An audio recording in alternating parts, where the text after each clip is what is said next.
साहूज recipe स्पेशलमध्ये आपणा सर्वांचे मनापासून स्वागत आहे। आज आपण डिंकाचे लाडू कसे बनवणार आहोत ते पाहणार आहोत। याआधी आपण याचे शॉर्ट्स बनवलेले आहेत, तर त्याचीच आपल्याला आता जो व्हिडिओ राहिला होता तो आज आपण बनवणार आहोत। तर त्यामध्ये आपण तीळ घेतलेले आहेत। तीळ हे आपल्याला थोडे भाजून घ्यायचे आहेत। तीळ जास्त देखील भाजायचे नाही, साधारण कलर चेंज होईपर्यंत आपल्याला हे तीळ चांगल्या प्रकारे भाजून घ्यायचे आहेत। यात खमंगपणा यायला पाहिजे इतपत आपण याला चांगल्या प्रकारे भाजून घेणार आहोत। साधारण 2 ते 3 मिनिट भाजल्यानंतर तुम्ही ते पाहू शकता तीळ उडायला सुरुवात झालेली आहे। आपले तीळ चांगले भाजले जात आहेत। तर आता आपण याला एका पॅनमध्ये किंवा एखाद्या बाउलमध्ये काढून घ्यायचे आहे। अशा परिस्थितीमध्येच आपण याला काढून घेणार आहोत। तुम्ही पाहू शकता याचा कलर हा थोडा चेंज झालेला आहे। तीळबरोबर आपण इथे खसखस देखील घेतलेली आहे, ती देखील आपल्याला अशाच प्रकारे थोडीशी कलर चेंज होईपर्यंत भाजून घ्यायची आहे। खमंगपणा येईपर्यंत सेम प्रोसेसने हे देखील आपल्याला भाजून घ्यायचे आहे। मीडियम फ्लेमवरच खसखस देखील आपल्याला भाजायची आहे। गॅसची फ्लेम ही खूप महत्त्वाची आहे, जास्त करायची नाही, मीडियम टू लो या रेंजमध्येच आपल्याला ठेवून अशा प्रकारे खसखस देखील भाजून घ्यायची आहे। साधारण 1 ते 2 मिनिट खसखस भाजायला देखील लागतात। जेव्हा ती तडतडायला सुरुवात होते तेव्हा समजावे की आपली खसखस आता भाजून कंप्लीट झालेली आहे। तुम्ही ते पाहू शकता। आता ती स्टेज इथे आपण पाहू शकता। आता याला देखील आपण त्याच बाउलमध्ये काढून घेणार आहोत। या लाडूमध्ये हळीव घातल्यामुळे याची चव देखील चांगली होत असते। त्याचबरोबर हे आरोग्याच्या दृष्टिकोनानेही चांगले असते। कंबरदुखी सांधेदुखीसाठी हळव्याचा वापर केला जात असतो। थंडीच्या दिवसात हे आजार बळावत असतात, तर त्यामुळे आपण अशा प्रकारचे जर लाडू केले तर आपली कंबरदुखी सांधेदुखी देखील कमी होण्यास मदत होत असते। त्यामुळे आपण इथे हळवीचा देखील वापर केलेला आहे।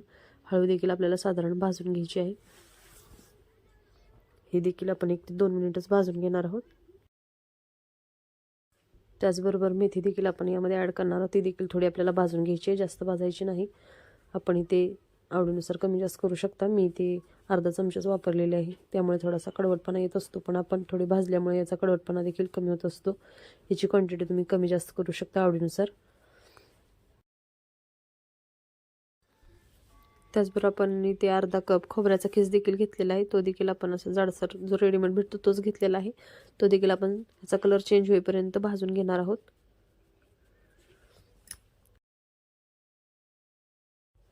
गोल्डन ब्राऊन रंग येईपर्यंत आपण अशा प्रकारे हे खोबरे भाजून चांगल्या प्रकारे घेतलेले आहे। आपण यापेक्षा जास्त भाजून घेणार नाही। आता आपले खोबरे देखील तयार आहे। हे सर्व मिश्रण आपल्याला मिक्सरमधून बारीक करून घ्यायचे आहे। याच्यानंतर आपल्याला डिंक जो आहे तो देखील आपल्याला थोडा फुलवून घ्यायचा आहे। तुम्ही ते पाहू शकता। अशा प्रकारे दाबून पाहिल्यानंतर कळते की खोबरे चांगले भाजले गेले आहे का नाही ते। त्याचबरोबर थोडीशी बडीशेप देखील घेतलेली आहे। बडीशेपमुळे देखील याला चांगली चव देखील प्राप्त होते व पचनास देखील बडीशेप उपयुक्त असते, त्यामुळे ते आपण बडीशेपचा देखील वापर केलेला आहे। यामुळे सुगंध देखील चांगला येत असतो लाडूमध्ये।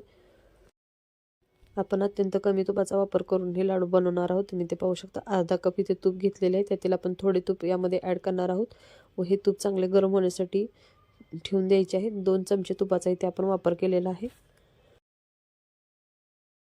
तूप चांगले गरम झाल्यानंतर त्यामध्ये आपण डिंकाचे दाणे यामध्ये घातलेले आहेत व हा जो डिंक आहे हा फोडून सुद्धा तुम्ही घालू शकता। जेवढे तुम्ही बारीक करून घालाल तेवढे पटकन हे फुलत देखील असते व चांगल्या प्रकारे याला फुलून द्यायचे आहे। अशा प्रकारे जेव्हा हलवं तुम्ही व्यवस्थित तळून घ्याल तर अशा प्रकारे फुलून डिंक हा तयार होत असतो। आता हा देखील आपण एका बाउलमध्ये काढून घ्यायचा आहे।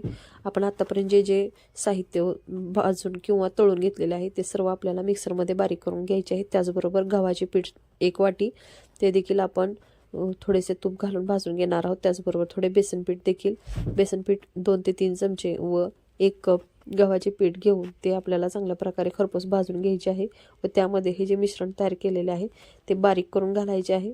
त्याचबरोबर साखर देखील बारीक करून 1 कप साखरेचा वापर करून ती देखील आपण त्यामध्ये मिक्स केलेली आहे व अशा प्रकारे आपण लाडू बनवलेले आहेत। हे लाडू खूप टेस्टी पण असतात। यामध्ये तुम्ही गुळाची पावडर घालून देखील बनवू शकता। कमीत कमी 1 ते 2 महिने हे लाडू सहज आपण खाऊ शकतो। त्यापूर्वीचं हे लाडू संपत देखील असतात, पण जर तुम्हाला टिकवायचे असतील तर देखील तुम्ही टिकू शकता। एअरटाईट डब्यामध्ये घालून फ्रीजमध्ये ठेवल्यानंतर हे लाडू तुम्ही 2 महिने आरामशीर खाऊ शकता। रेसिपी आवडल्यास लाईक करा, चॅनलला सबस्क्राईब केले नसेल तर सबस्क्राईबही करा व जास्तीत जास्त लोकांपर्यंत ही रेसिपी शेअर करा। साहूज रेसिपी स्पेशल डिंकाचे लाडू एकदा बनवून नक्की पहा। ही रेसिपीमध्ये काही मिसिंग जे व्हिडिओ आहेत ते तुम्हाला शॉर्टमध्ये देखील पाहायला मिळतील। तर अशा प्रकारे तुम्ही पाहू शकता खूप सुंदर असे लाडू बनत असतात। याची टेस्ट देखील अप्रतिम असते। यामध्ये आपण गुळाचा पाक व साखरेचा पाक काही केलेला नाही, तर डायरेक्ट साखर बारीक करून ती यामध्ये ॲड करून आपण अशा प्रकारचे लाडू बनवलेले आहेत. तुम्ही ते पाहू शकता. अगदी लगेच आपल्याला हा लाडू फुटत देखील आहे व आत देखील खुसखुशीतपणा तुम्हाला दिसत असेल. खूप खुसखुशीत असे हे लाडू बनत असतात. त्यामुळे ही रेसिपी एकदा ट्राय करून नक्की पहा. लाडूचे मिश्रण करत असताना सर्वात महत्त्वाची टिप, जर तुम्हाला असे वाटत असेल की हे खुसखुशीत जास्त आहेत, त्यामुळे तुम्हाला बाइंडिंगमध्ये जर प्रॉब्लेम येत असेल, तर तुम्ही थोडंसं तूप गरम करून यामध्ये घालू शकता. अत्यंत कमी वेळेत बनणारे व आरोग्याच्या दृष्टीने योग्य असे हे जे लाडू आहेत, त्यामुळे ही रेसिपी एकदा ट्राय करून नक्की पहा व ही रेसिपी कशी झाली हे देखील कमेंट सेक्शनमध्ये कळवत राहा. साहूज रेसिपी स्पेशल डिंकाचे लाडू या थंडीमध्ये नक्की ट्राय करा व आपले अभिप्राय कळवत राहा. धन्यवाद.